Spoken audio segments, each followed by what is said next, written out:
So it's Monday, 29th. We're going to review here briefly, very briefly, weeks 3 through 4, kind of highlight what we're doing.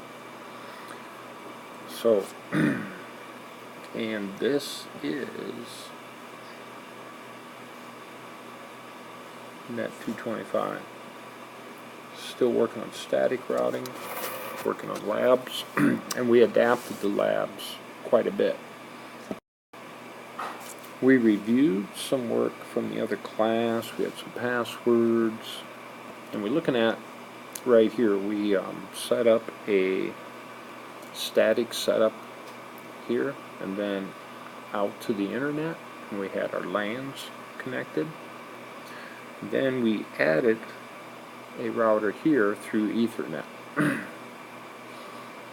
So, key things we talk about, let me do that. Talk about static routes. A couple key things. If you are going to a network that you don't have the routes for, you need a default route out, and then you have networks on the inside, and maybe a network here. This router has to know where that network is and when that network is. So you need some type of static route in this scenario. It's one way to think about it.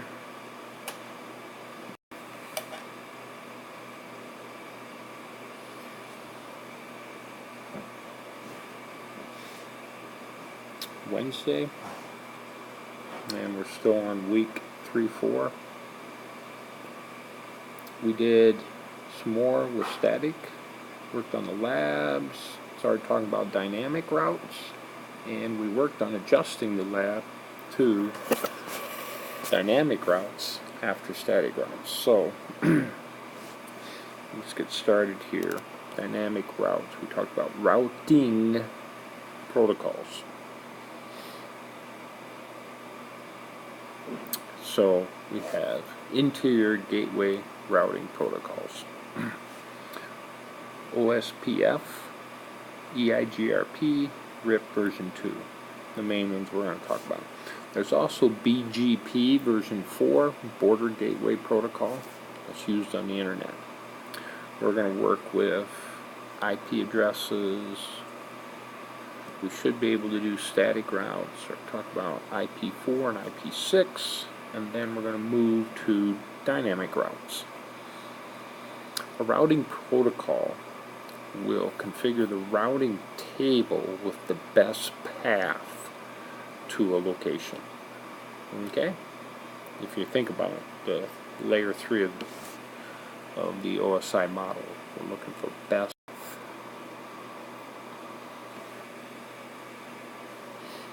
Okay, so again, interior gateway routing protocols, exterior gateway routing protocols. This is what's used on the internet, and we talk more about that later on.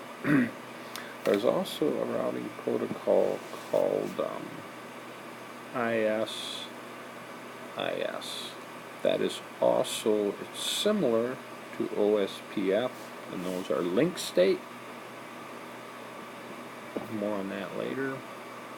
Routing protocols, whereas these are distance vector.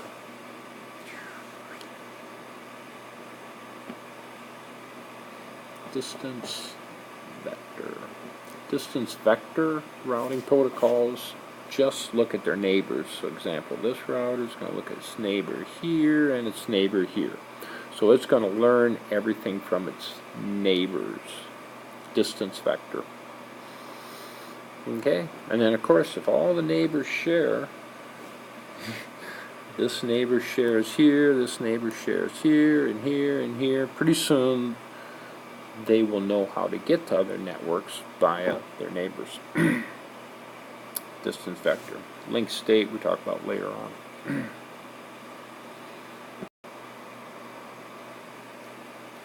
We talked a little bit about a floating route. You might have a connection through a service provider, and you might have a backup connection to the location. So you can put a route in that picks this route as a default route, and then put another route in that goes this way with a higher administrative distance.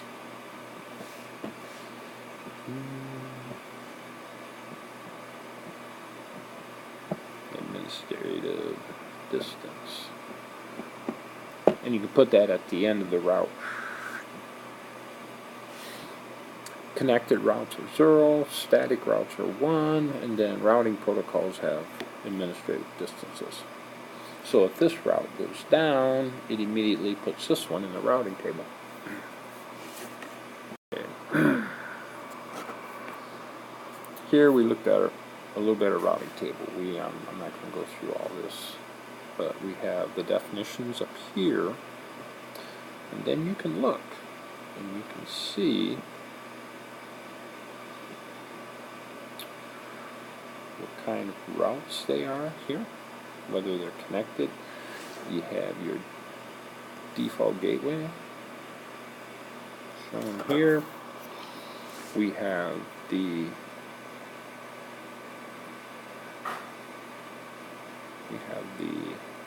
hop count and the administrative distance for RIP version 2,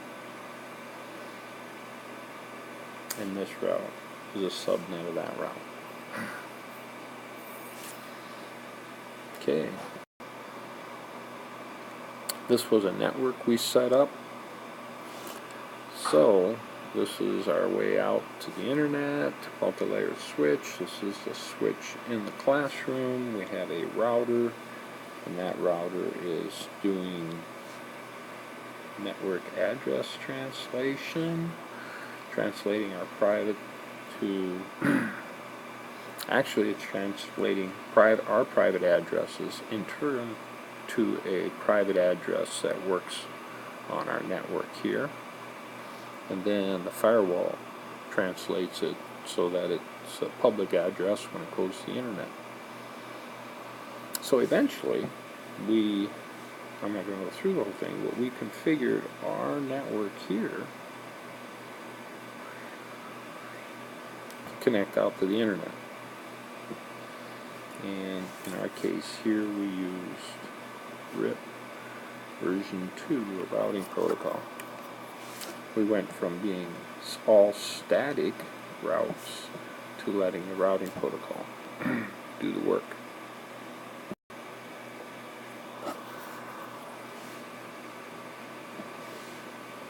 Monday,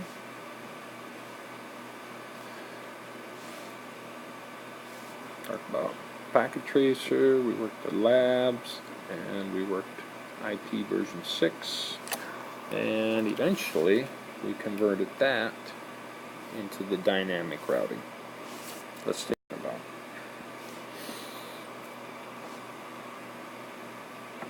Start off, we reviewed static routes and dynamic routes. Okay.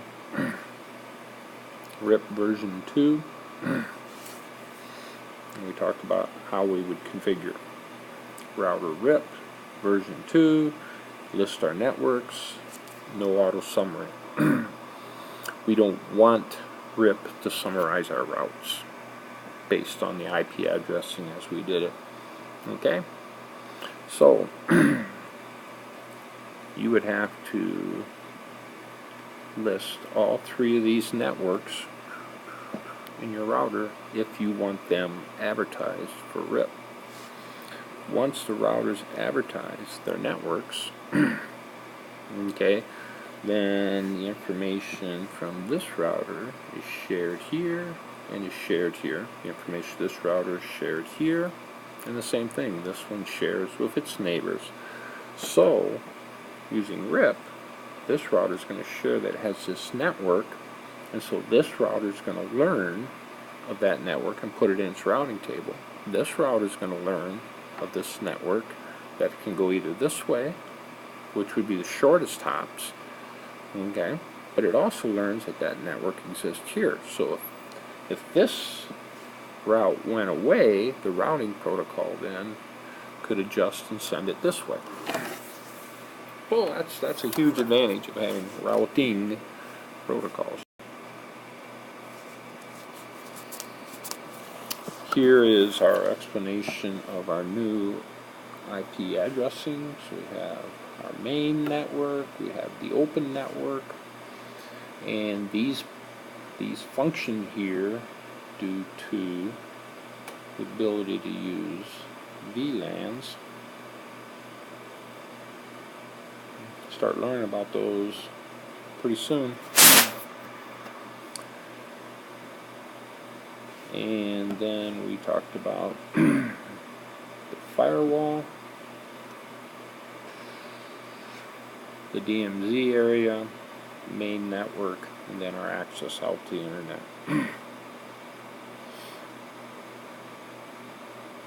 And the work servers were moved to the DMZ. Yeah, we talked about make sure you have point-to-point connectivity before you do any of the other work routing. Here we were just practicing logging on to the devices, work servers 1 and 2. And this is the new setup. These are the new internal addresses. If you were, and these are our network over here from the firewall, and we talked about through the routing device. If you're going to log in to work server 1 or 2 on campus in the classroom, you'll use these addresses. But if you're going to access those servers from off campus, we would use the same addresses we were using before. 185 or 184. But when you get logged into the work servers, if you want to access the equipment, you would use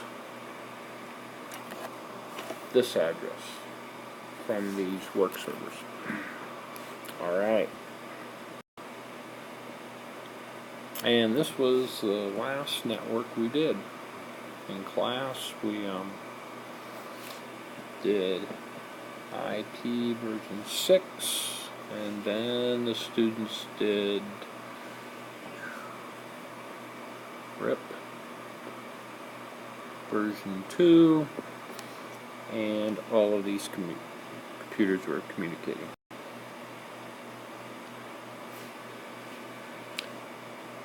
We're going to have the first unit evaluation, and we will set up this configuration. It will be IP version 4, RIP version 2, and you'll be connected to either 23 or 24, and you'll configure this router for connectivity. And then in the classroom, we'll do that outside the classroom, then in the classroom you will be able to put a workstation on. Alright. And that's pretty much it for the weeks. 2 weeks behind us. Looking at finishing up our routing and starting to talk about VLANs and switching. Well, that's it.